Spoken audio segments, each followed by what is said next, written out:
Hello, today I'm talking about the 22nd of February, which was a Thursday, and Gig Day, the second gig day of the year. So, predominantly at the start, everyone was talking about, oh, I can't be asked, or oh, this is going to suck, or oh, I'm not really sure about this. But by the end of it, it was just like, oh, this was brilliant. Everyone was brilliant. We all loved it. So, I'm going to talk about my set, both my sets, and one song that really stood out to me that I didn't play on, but God, I wish I did. So I'm going to start talking about my set with Atlantis. So we started off with You Give Love a Bad Name. Somehow, by a miracle, me and Luca actually managed to harmonize on the You Give Love a Bad Name. Um, Overall, I really enjoyed that. I somehow missed the pre-nut bend, which, in case you don't know, um, get my guitar for reference. That's the nut, and a pre-nut bend is you bend this if you don't have a whammy bar. Somehow I missed and was just pressing on the nut, which does nothing. So I was originally meant to go like, but instead I just went. I don't know, but I managed to do a semi-decent pinch harmonic on the 8th fret of the G, which wasn't half bad. Um, the solo for it, I think, went very well. In one of the smart circuits, I said I wanted to perform all my solos perfectly, which I did. I got the videos back this morning, and I watched all of them through. Love them to pieces. Um, so I just want to thank Ellis and Matthew and Alfie for doing the camera work. So special thanks to them actually, because you made it look really, really good. And thank you to anyone who took the photographs, because we put that up on Instagram. That did really, really well. We went from like 84 followers to 90 in a space of a day, which went so well. Um, yeah. Overall, banging. Just our set. I'm going to just say this. Our set, not to toot my own horn, our set was really good. Audience reception was good. There was clapping. There was cheering, which is what I wanted. Because at the start, at the end of the previous set, when we went on, there was no music playing. Because normally there's music playing in the background, as you know. But it was really quiet, and I was just like, oh no, this feels really awkward. Um, but music started playing. We got on. The intro of You Give Love a Bad Name was a bit iffy, as Alyssa forgot to introduce it, but that's fine. Yeah, that song went really well. I really enjoyed playing that. I really like the ending as well. I really like the ending for it as well. Something I can't complain about. So that song went brilliantly. Um, You really got me. Now that was funny because when Matt started doing the counting, he went 1, 2, and then his stick snapped, which was pretty damn entertaining. So that was funny. I came in a beat too late on that one, so hopefully that doesn't affect my grade too much.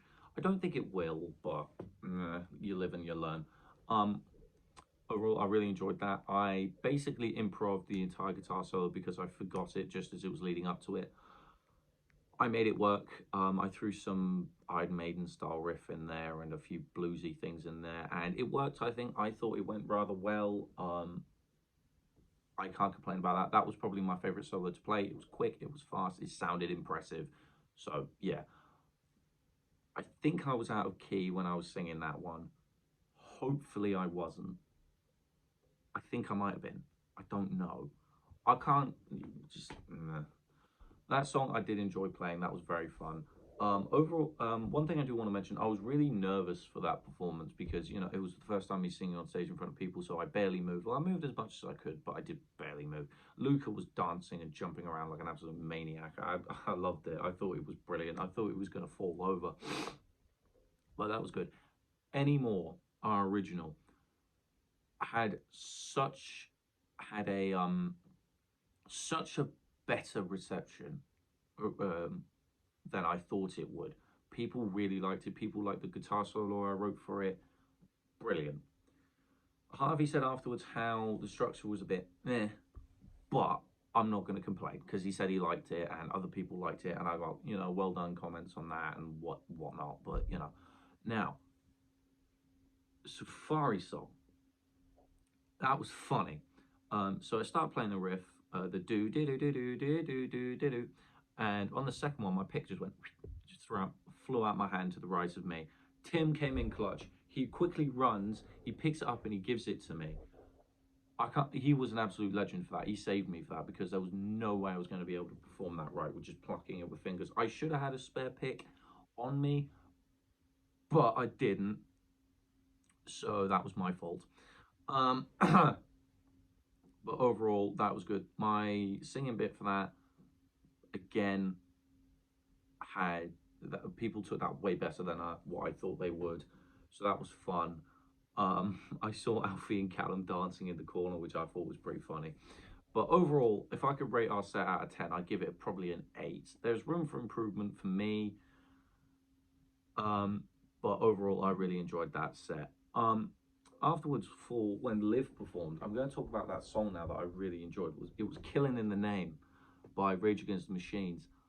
Oh my God, it was incredible. There was me, Matt, Ellis, Tim, Clive, having a mosh pit basically in the back, right? Headbanging. I'd like to point this out. I'm recording this all now on Saturday. My neck is still in pain from that night. But God, it was worth it. The amount of power Liv put into the vocals as well. And when she got into the "fuck you, I won't do what you tell me," it was brilliant. It had such power behind it. Raja had the whammy pedal, so we could do the Tom Morello style stuff, which worked so well. And overall, that song was apart from that was probably the best song I heard the entire night, and it had such a good reception. Absolutely 10 out of 10. Lily's set now with the Little Richies. We didn't wear banana costumes this time. Alfie and Cam just wore Guinness bucket hats. And one thing, for some reason, Sean took the bucket hat off Alfie, flipped it inside out, and wore it upside down, and he looked like Popeye. And it was absolutely hilarious. But we Promise Everything I didn't do well on. I'll be completely blunt with that. There was one part I forgot, so I switched my guitar all the way down and just played, basically pretended to play. It's fine, no one noticed. That song was good. I really like the ending of the ending of it. I really like that. It was like do do do do do do do do do do do do do do do do do do do, and it basically following the bass line. That was so much fun to play. It was just a really fun riff. You don't get me high anymore. I messed up the feedback intro at the start because I thought we were starting, so I did it, and then I held it, and then Lily looked at me and I was just like, what? And it's just like, oh, okay, so I'll stop, and then I went again. So that sort of bugged it up a bit, but overall, very good. I enjoyed it. I just absolutely enjoyed that one. But the best Decode, as always, like last time, just as good, if not better. We played it in. Did we play it in Drop D? Yeah, we played it in Drop D last time. We played in Drop D this time. So overall, very good. We kept the. I can't say much because we've already done it, and genuinely that was good, but it wasn't my favorite. Misery Business. Oh my God, was it good? I put so much power behind that. Because as I said, I didn't dance around as much during my set with Atlantis, but with this one I was just like, oh screw it, I'm going full out. I was jumping, I was kicking, I was headbanging, I was doing some stuff with the fretboard, like with the actual guitar itself, where I was sort of doing like that, but with the beat. So it was like do do do do do do do do do do. I don't know, it added some power to it. I watched it back, I thought it looked good. But yeah, absolutely banging performance. I really, really enjoyed it. And overall, the night was absolutely brilliant. And, I can't fault it. It completely averted my expectations. And I cannot wait for the next one. So I will speak to you next week, which is deadline week. Whoop.